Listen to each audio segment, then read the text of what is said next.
Bonjour à toutes, bonjour à tous. Cet accident mortel sur la route à Saint-Amour, ça s'est passé mercredi soir. Un piéton a été fauché alors qu'il se trouvait sur l'avenue de Franche-Comté, percuté par une voiture vers 22h.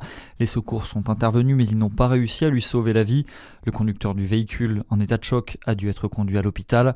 Une enquête est en cours pour faire la lumière sur les circonstances de cet accident. Une fille est hospitalisée pour une suspicion d'intoxication au monoxyde de carbone. La Frayeur IER du côté de Saint-Vallier. Une dizaine de pompiers ont été mobilisés pour faire des relevés et mettre à l'abri la famille qui vivait dans cette maison située avenue Max Dormoy. Résultat, rien à signaler, pas de fuite de gaz, pas de traces de monoxyde de carbone. Les secours ont tout de même conduit la fillette vers l'hôpital pour de plus amples examens. C'est un chantier long de plus de 6 ans qui touche désormais à sa fin. Sur la RCEA, le doublement des voies est presque achevé dans le Clunisois. Les travaux rentrent dans leur dernière phase. Le dernier tronçon entre Clermain et Sainte-Cécile est en train d'être achevé. Il devrait rentrer en service au mois d'octobre prochain. Un chantier qui aura coûté 150 millions d'euros. Dans le reste de l'actualité, des scientifiques ont envoyé la semaine prochaine à Ushuaïa une mission pour tenter de comprendre l'origine de l'hantavirus. En France, les 26 cas contacts ont tous été testés négatifs hier. Ils restent sous surveillance à l'hôpital.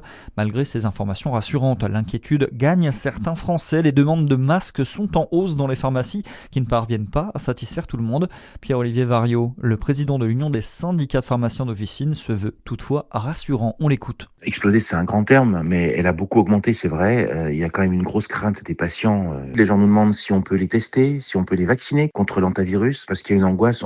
On sent que le poids de la Covid est toujours là. C'est ça, on les rassure en disant, écoutez, voilà, aujourd'hui, il y a pas de circulation virale. La France a fait ce qu'il fallait. Le virus, on le connaît. C'est pas un virus nouveau comme la Covid était. Il y a des médicaments qui sont en phase 2. Il y a des vaccins aussi qui existent, qui sont en phase 2. On n'est pas dans l'inconnu comme on était pour la Covid. Ceci dit, ça n'empêche pas que ça peut être quelque chose de très grave et qu'il faut quand même suivre. Mais aujourd'hui, il n'y a pas lieu de s'alarmer. Cette semaine, le ministre de la Santé, Stéphanie Rist, a assuré qu'il n'y avait aucune raison de porter un masque actuellement. Le virus ne circule pas dans la population. Le football, le dernier match de la saison, ce soir pour le DFCO, un match sans enjeu face à Orléans puisque les Dijonnais, leaders de National, sont certains de terminer champions et d'être promus en Ligue 2 la saison prochaine. Ce sera l'occasion de remercier le public et ceux qui porteront le maillot rouge et blanc pour une toute dernière fois avant de quitter le vestiaire dijonnais.